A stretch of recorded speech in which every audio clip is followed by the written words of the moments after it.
Hi, everyone. This is Tiffany Yu here, and we have decided that we are going to record an episode of the Diversability Amplified podcast. I have our guest here, Alyssa Gialamas, and she is the founder of AMG Fitness Foundation. And I've got a lot here that I can read off, but maybe we'll turn it over to Alyssa. Alyssa, can you share a little bit more, just introduce our audience to who you are and how you started AMG? Yeah, absolutely. As Tiffany said, I'm Alyssa.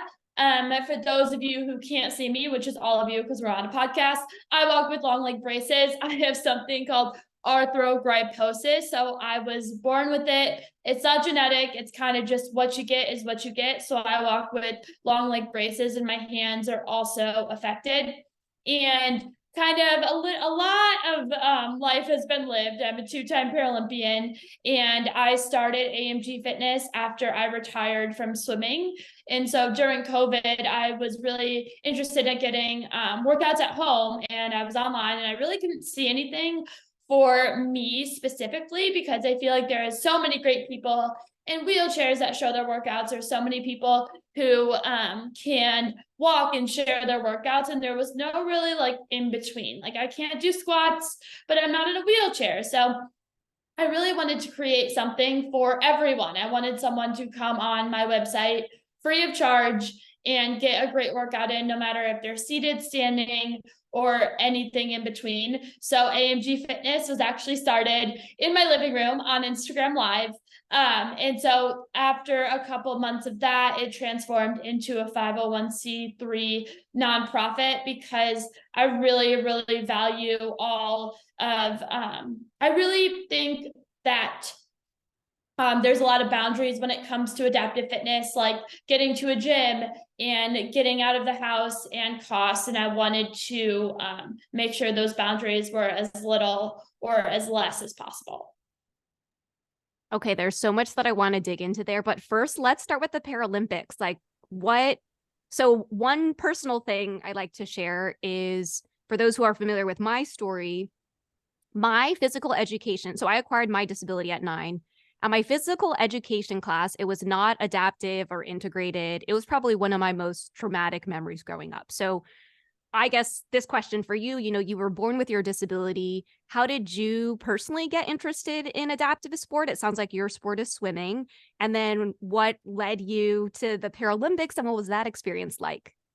Yeah, absolutely. Another fun fact about me is I actually have a twin brother who is non-disabled. So I was kind of born with a role model. I wanted to do everything he was doing, no matter if it was running, swimming, jumping, whatever. So my mom was also someone that was a really big force into the adaptive world and in the sports world in general. Both of my parents, grew up playing sports, and so they wanted their kids to also grow up and have as many opportunities in sports as possible. So I actually started swimming when I was 3 years old as a form of physical therapy, and I loved it because it was the one sport I could beat my brother in. He sank like a rock, and I was able to swim, and so growing up kind of thinking that with this disability, I really like swimming because I was free, and I felt like when I took my braces off, I was just like everyone else. And so I think that's why I kept going. I had no idea I was good at swimming. I say I fell into success. So I always swam on an able-bodied team my entire childhood. I didn't think I heard about the Paralympics or adaptive sports till I was way older. And so I got a little older, and so people got a little faster. So it was like in that weird in between that, like, you're not little anymore and people are getting more serious about their sports. So I couldn't really keep up like I wanted to, like I could when I was little. So my mom put me in adaptive wheelchair softball, and that was kind of like my first glance into this adaptive sports world and like meeting other people with disabilities, and that was eye-opening. And the coach there said, "Oh, you're a swimmer?" And I said, "Yeah." And he kind of connected me to Great Lakes Adaptive Sports Association. And they watched me swim, and they said, you're really good. And I was like, I don't know. Like, I swim against able-bodied people. I had no idea. And so I went to nationals 6 months later, and I actually broke an American record. And so that's kind of how I fell into the success of swimming. So I guess that's kind of how I made it all the way to the Paralympics. I think I was 14 when that happened. I remember a teacher actually in a yearbook when I was finishing up 8th grade wrote, "I hope I see you in the Paralympics one day," because I think it was the start of it. And she was right. She saw me in the Paralympics my junior year of high school, and then again junior year of college. That's so cool. And how was your experience at the Paralympics? What was that like? It was awesome. I mean, being so young, I mean, I didn't even have my license, and I was going to London in the Paralympics. So I think the first time around, London 2012, it was the goal was just to be there. So my goal was already set when I made the team. So it was a really cool experience. I made finals in the 200 free, and being able to put on my cap and goggles and having Gialamas with the American flag is something I'll never forget. And so then coming back, the goal was to medal in Rio. So I think a lot more pressure was on Rio. It was, you're older, you're more wise, you kind of know what's going on in the Paralympics, you kind of know what to expect. You've been on the circuit for a long time. Like, we've had Worlds, you've had Pan Am Games, like, you know what this world is like. So that was definitely a lot more pressure. I didn't medal at Worlds, or I didn't medal in Rio. So that was definitely disappointing, but I don't think it took away for just how incredible and how privileged I am to be able to say that I went to London and Rio. Yeah. And I want to share that. So London 2012 and Rio 2016 also left behind, there's something called like an Olympic and Paralympic legacy that each place that hosts the games hope to leave behind. And I know London and Rio both left behind something positive in terms of the Paralympics. Did you feel that when you were there? So for London, at least my understanding of it, I had too much caffeine. My understanding of it is that the Paralympics were aired. It was like record number of hours that were aired on their equivalent of NBC. And then for Rio, I heard that all of the stands were filled, like you actually had an audience there. Did you feel that difference when you were there? Absolutely. I think London was one of the coolest experiences when we were talking about that, because I feel like it set the precedent for anything else coming forward. Like, London made the Olympics just as important as, or made the Paralympics just as important as the Olympics. Like, you was plastered everywhere. It was sold out every single night. And like, to be able to see that and see how this city really came together to support something that America like really wasn't where it should have been at that time. Like, and so I think it's really cool to see the growth, especially now. I like turn on the TV and there's Jessica Long, and I'm like, yes, like every single time, or Tatiana, or like anyone. I'm like, oh, I don't have like, and it is so cool because like, coming from London, like, I came home and no one knew what the Paralympics were. Like, it was like, oh yeah, you went there. And like, to now see how it's grown, like, gives me so much pride. And I saw that London like just set the precedent, and I feel like Rio followed that in a sense of like, America was like, okay, like, we probably need to show this more because of what everyone else is doing, which is really cool as well. And I think it's become a more household name, and athletes have become a more household name. And I think it's so cool to see it grow from where I was in London to now. Yeah. I have 3 more questions on the Paralympics. Yes, absolutely. Okay, so one is about the medal pay disparity. One of my friends, her name is Jenny Sitchell, did a lot of advocacy around making sure that Paralympic medal pay was equitable to Olympic medal pay. Did you see any of those discrepancies while you were an athlete, or did any of that concern you at the time? Or were you just like, I'm a high school junior, I'm so excited to be here?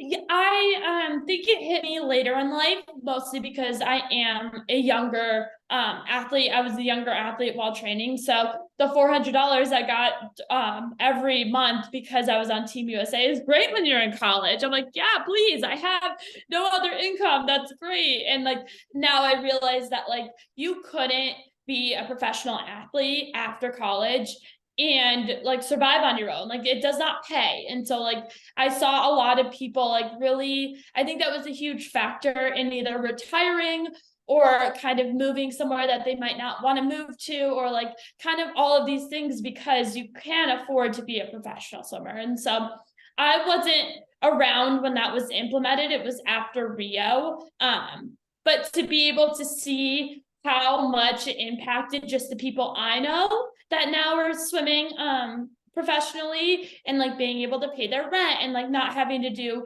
weird side hustles or like a part-time job or like trying to kill yourself doing all of this while training because you don't have the resources in that. And I think that is the coolest thing. So I'm all for it, but it was definitely a big issue. Like I remember even after Rio, I wasn't really sure if I wanted to retire. And the parents and me and kind of like the first generation of my parents were like, you graduate, you get a job. Like we paid for school. You are going to wake up and pay rent and get a job, and swimming isn't going to pay that. So how you could do both, but you can't just be a swimmer. And so I feel like that is definitely something it hugely impacted people prior to the medal money. Yeah. I am now thinking back to like when I was a high school junior, if I got $400 a month, I would have been elated. Yeah, right. And then I'm swimming. I was still on Team USA for about 2 years when I started my full-time job. And I was like, okay, like this is fun, but like it definitely doesn't pay my rent. Yeah. One of the things I have noticed in talking to more Paralympic athletes is that I feel like, I guess the question is like, how can we create better bridges between those who are disability rights or disability justice activists with the Paralympic movement and adaptive athletes? Absolutely. I think it's really cool now in my new role at AMG, and kind of like stepping out of the Paralympic world and meeting more people in another world. And like it's trying to combine both of those two, right? Like there are incredible powerhouse people that are doing so many incredible things in the disability rights community. And then there's so many people that are doing incredible things in the sports community for people with disabilities. So like I'm still wondering how to bridge that because they're so similar in my mind, and they have so many things that like they can benefit from each other. But it is like a weird gap. Like I don't know why, but like I feel like sometimes you're either on one side or you're on the other, and I really wish it came together in a sense to be like we're all fighting for the same issue. And I do believe that sometimes I know like just from past conversations and different people I meet in the sport world, we're kind of as a token of inspiration, and a lot of people fight like don't want to be a token of inspiration when they go to the supermarket or get on a bus, or like all of their very mundane normal things shouldn't be a token of inspiration. And I definitely see both sides of that, but I do think that being an athlete, no matter if you're disabled or not, takes a lot of work. Getting to the Olympics and Paralympics takes a lot of work. And I think that maybe they can shift their mindset being like, oh, it's because they have a disability. It's like, no, they have a disability and they're swimming 4 hours a day and working their butts off to get somewhere just like you are. And I think that's maybe how you bridge the gap. Be like, we're both fighting for the same thing, but you are fighting in a different way than we're fighting. Yeah, one of the things I often talk about is that there's no one way that advocacy looks. And Right. I think what you're talking about, like to make it to the Paralympics, you have to be very extremely good at your sport, right? This is not something that you can walk on per se. And so I think part of the gap is so the injury I have, it's called a brachial plexus injury. And there are Paralympic athletes who are snowboarders and things like that. But but I guess what I'm trying to say is sometimes when people meet me, they'll be like, oh, I know this Paralympic athlete who does XYZ sport. Maybe you can do that too, right? And I think it diminishes how hard every athlete works at their sport in order to be able to represent Team USA or their country or even compete in this event. Right. Like you are not just showing up and becoming a Paralympian. It was really interesting. And I'm going to use very, very generic terms right now.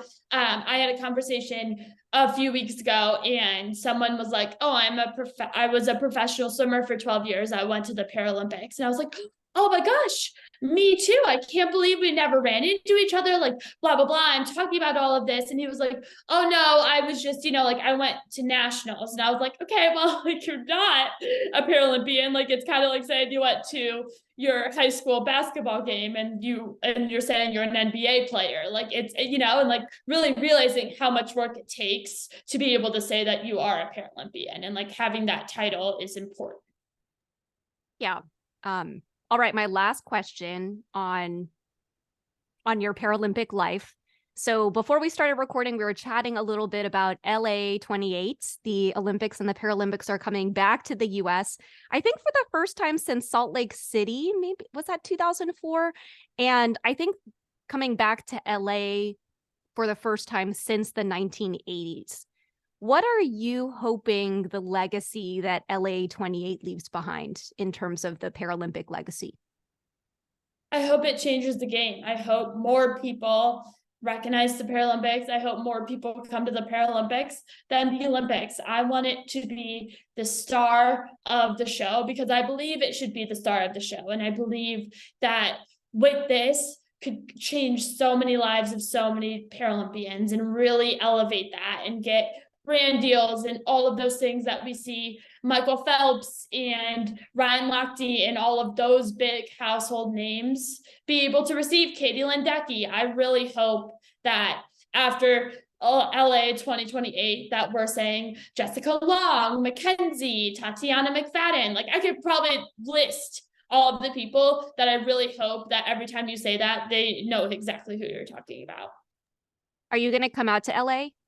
Absolutely. Only for the Paralympics though. No Olympics, Paralympics. All right. I will see you there. We'll make it, if we don't meet before 2028, I'll see you there. Yes, absolutely.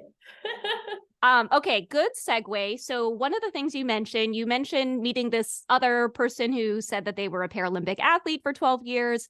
And then you later found out that they were in the nationals and I guess didn't qualify for the Paralympic team. I wanted to cite this study, which says that the nonprofit Lakeshore Foundation revealed that 81% of people with disabilities do not feel comfortable in fitness spaces. And I actually think you are one of the certified trainers. Are you part? Yeah. Are you part of this initiative? Okay, so let's talk a little bit more about that 81%. Like, who are some of the people who are coming into the classes that you're teaching at AMG Fitness? Do you feel like that 81% number is accurate? Absolutely. Like I have a physical disability and I feel like that is one of the ways that my nonprofit is really kind of like standing out besides all of the other nonprofits in a way, because I'm teaching what I preach and I am living with what I am trying to teach as well. So it's not someone who is able-bodied saying, oh, I would love for you to be in my class. It's like, hey, I'm doing this too. I'm doing it adapted too. Like we're in this together. I have been so many instances that I don't feel comfortable in a gym or a fitness space. So here is a very open, very open space that you can feel safe in. And I really think it's cool because I recently had someone come to my class and you could tell that she was nervous when she like first showed up. And like a lot of my friends come too, like it's just people to help or people to kind of support. Like I really try to make this as much of a community based as possible and get really like-minded people there. And so she walked in, I could tell she was nervous. And by the end of it, she was like, wow, this is one of the best workouts. Like I haven't felt like I could walk into a workout class since my injury. And this is the first time I felt comfortable. I felt like an instructor knew what she was talking about and like really had a great workout. And I think that's exactly why I do it. And we were talking about this earlier, like how do we get, like, where do we find the motivation to get these people to come to our classes, to come to virtual workouts? Like, I think the hardest part is getting someone to show up. And like, again, disability or not, it's hard to show up for things. It's hard to say, oh, I want to work out at 8:30 in the morning on a Saturday morning when you're in bed and you have some coffee. But like really pinpointing, like, okay, I think the 81% really comes from even prior to coming into those fitness spaces. Yeah. So, I mean, that's the $1 million question, which is how do you get people to show up? Because even if I look at my own journey, so I became disabled in 1997.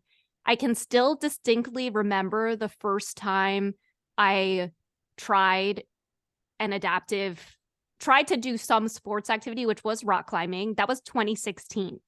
So that's 19 years after I became disabled, feeling like I couldn't even take that first step. So I'm curious if you have been able to find some ways to really encourage people to show up, because that is the hardest part.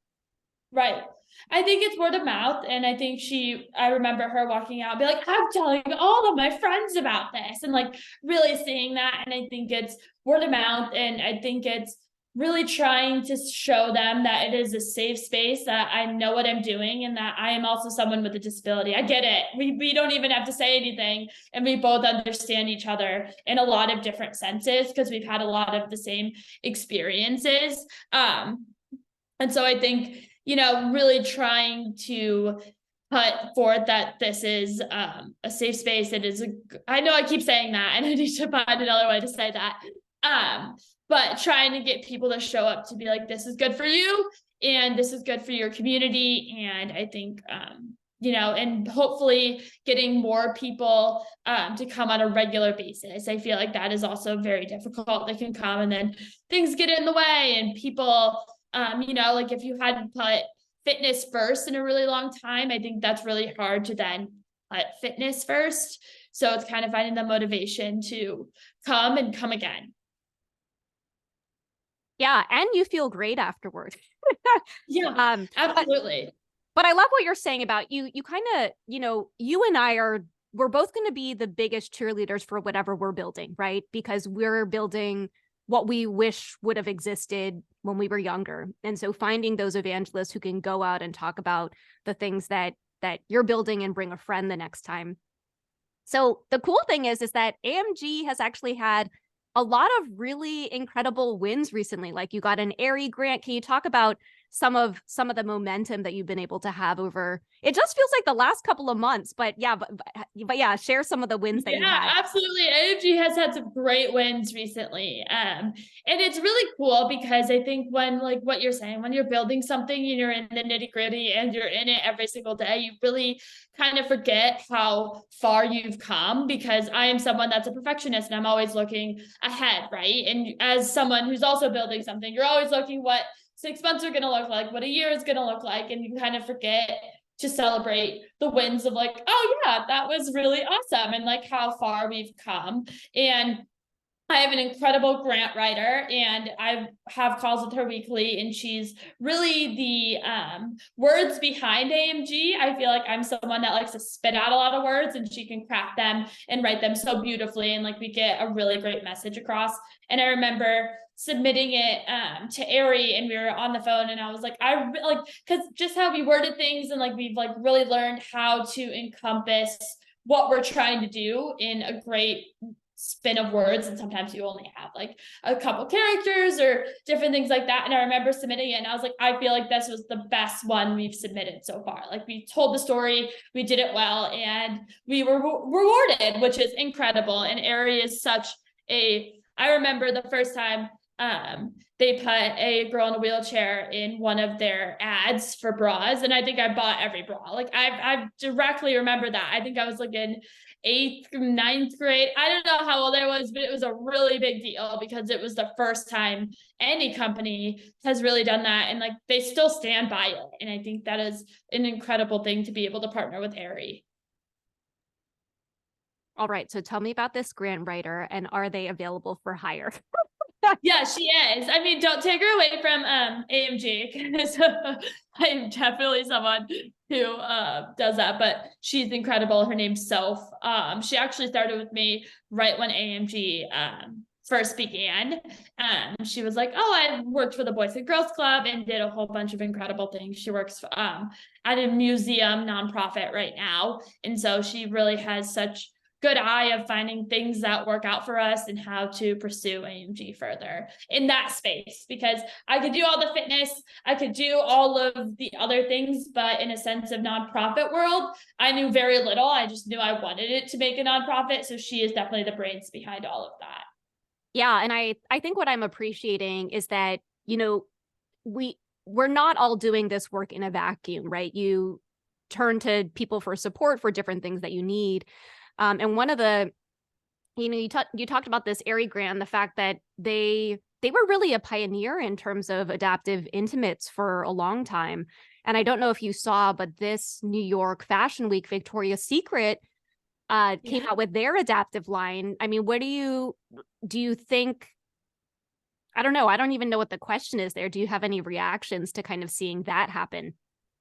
Absolutely. I was born in 1995. Like, I grew up with none of this. Like, and to be able, I kind of go back to being a little girl and being able to now see all of these incredible women with disabilities and have different bodies, and being able to be like, oh, I can be whatever I want. I can be in the Victoria's Secret fashion show. I can be an entrepreneur.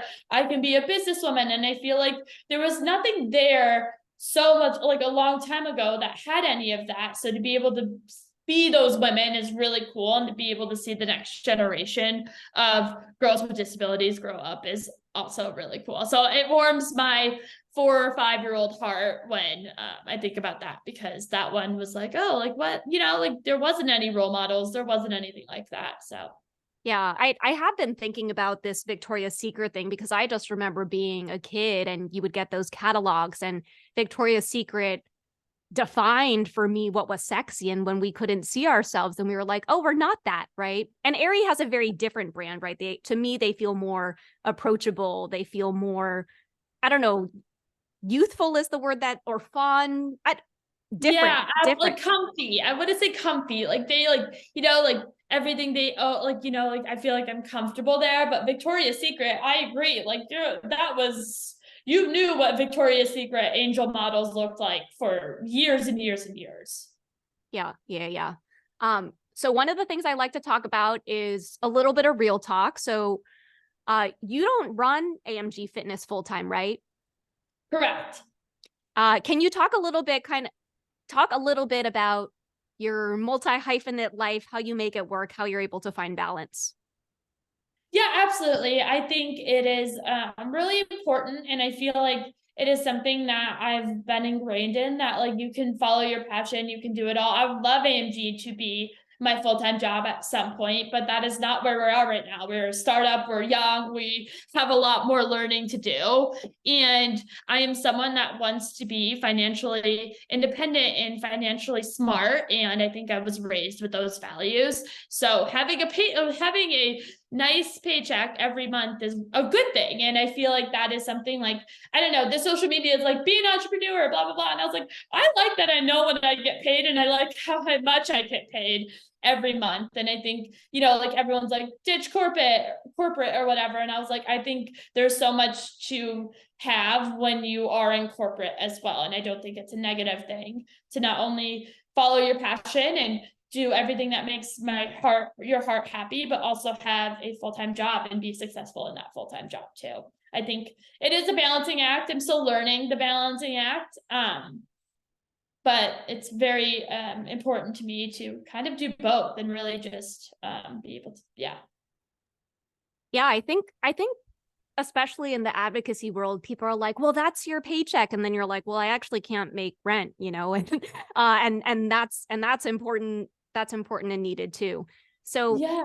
And like having a disability is so expensive. You know, like I want good health insurance to pay for my braces. You have to live in places that are accessible. And like there's so many added things that I think comes with disability in its terms of finances. So I think it's not as easy as everyone says to be like, oh, ditch corporate. And I think it is to be said that I respect so many people who are in corporate roles and work really hard at those jobs. yeah, and fun fact, I don't know if you know this, but Diversability actually started as a side hustle while I was still working in corporate full time. And, you know, even now, you know, I've been doing this full time since 2017. But up until then, and even still now, I reflect on how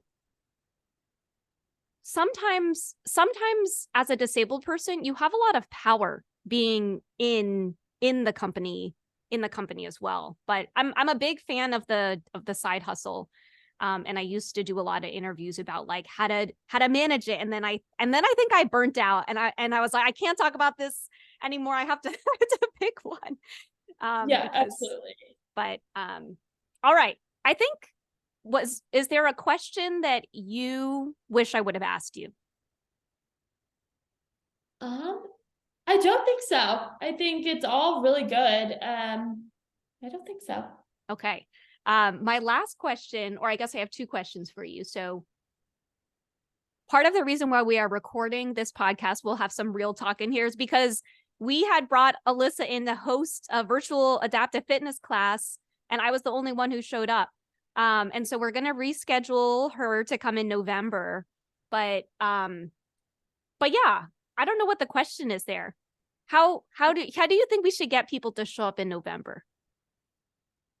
Oh man, maybe listen to this podcast and be like, oh yeah, they're awesome. I should really go work out with them.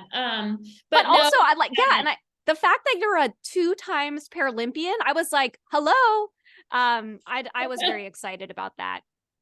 yeah, and know that I think this is what I really try to incorporate in all my messaging and getting people to show up is that I have a plan for all abilities. So whatever you come as you are. And I know that I will take care of you, know that I will be ready to serve in the workout you want. And just come, because I think the more people that come and the more people that kind of participate, the better the class and the better you feel. And I think it is such a way to get started in virtual fitness. If you don't know what that is or very weary of that, or the 81% that don't feel comfortable, come anyway. And maybe don't put your camera on and say, hey, I'm just going to watch and see what this is all about. And I bet you at the end of it, you will be ready for your next class.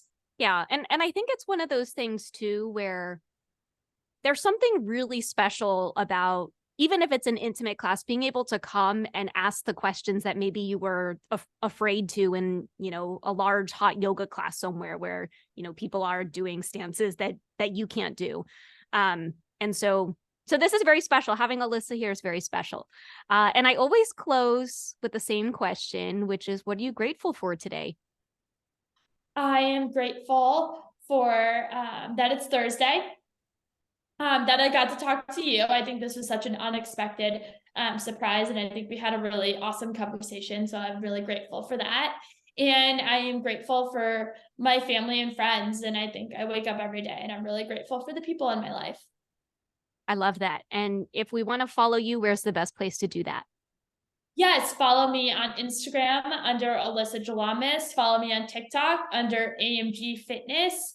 Follow me on LinkedIn. I can post all about AMG there under Alyssa Gialamas. And I also have a Facebook page under Alyssa Gialamas. So there's a lot of ways to reach out, and please don't feel free to reach out. And we're trying to help Alyssa grow on TikTok so that she creates more content there. And actually, you might appreciate this. There is I'm actually part of a program right now called Sports on TikTok. It's like trying to bring together a lot of sports creators. And part of why I put my name in is because I feel like I'm like this unlikely athlete who like had so many bad experiences around physical education class, but I will try everything at least once.